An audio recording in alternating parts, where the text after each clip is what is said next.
So the Kent Downs stretches from the White Cliffs of Dover. We have a little nib out on the Mill Escarpment and then right up to the Surrey border. So it is the chalk escarpment. It's 25% of Kent. In fact, I've always wanted to be a farmer. I changed on to the more prolific mule sheep, and we did that for a number of years.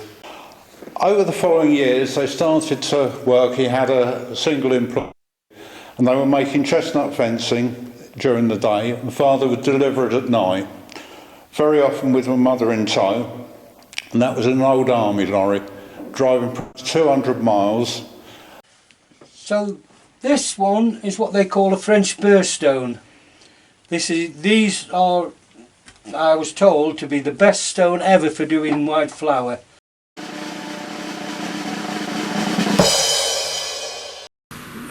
Napoleon had a huge army massed at Boulogne, so a purported 75,000 British troops camped or trained on the Minnis.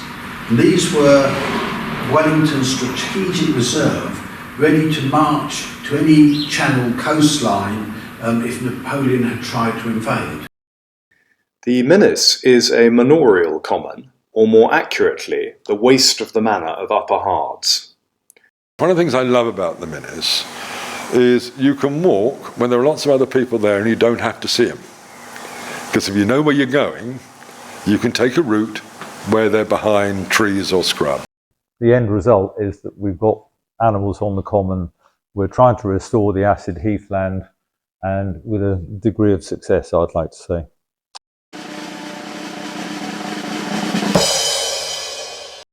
The bailiffs arrived, but so did a crowd of 300 local people. The police were called, and the police car was overturned and one person was injured.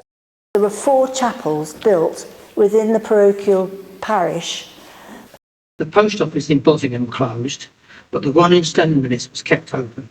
It was originally in what is now Anvil Cottage, but then Gaineswoods, and a mountain post for local horseback delivery still exists. Elizabeth stipulated that the schoolmaster should occupy half of the adjoining schoolhouse, have 2 meadows for his use, and receive £20 a year. A big effort was made to restore what was left of the church and redecorate it, and pretty much that brings us to what we have here today. The organ that sat there was lost. We now have that very large organ there.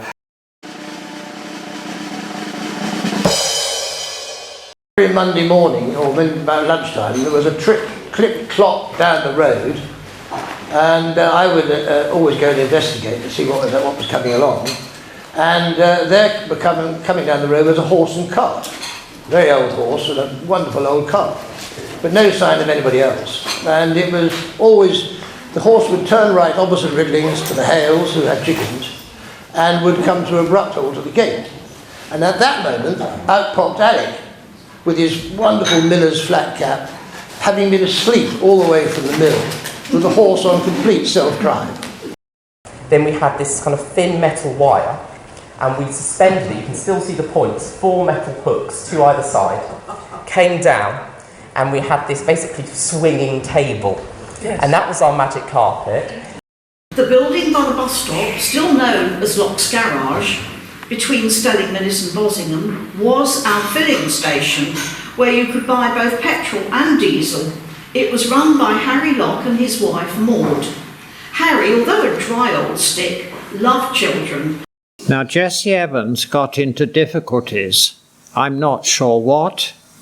I suspect that the demands of appearing on stage perhaps led to alcoholism or something of that nature. But Richard Burton was obviously respectful of her and fond of her, so he came to her rescue. And it happened perchance that Sheena Gifford was in the Rose and Crown when in walked Richard Burton and asked her to countersign a legal document securing, I think, the property that Jessie Evans owned with her husband. Bossingham originally known as Bossingham Street, has long been the main population centre of its parish, Upper Hardres.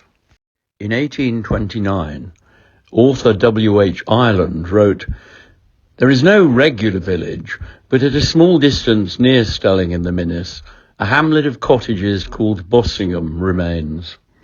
Now we come to Wall Cottage, or Wall-less as it now is, as the front wall has been demolished. This was for many years the home of the redoubtable Bertha Dale, the matriarch of the village community. Mrs. Mills is at Bossingham, yeah. Beef, yeah. 6 months a pound in them days, yes. And it remains a jolly nice place to live in.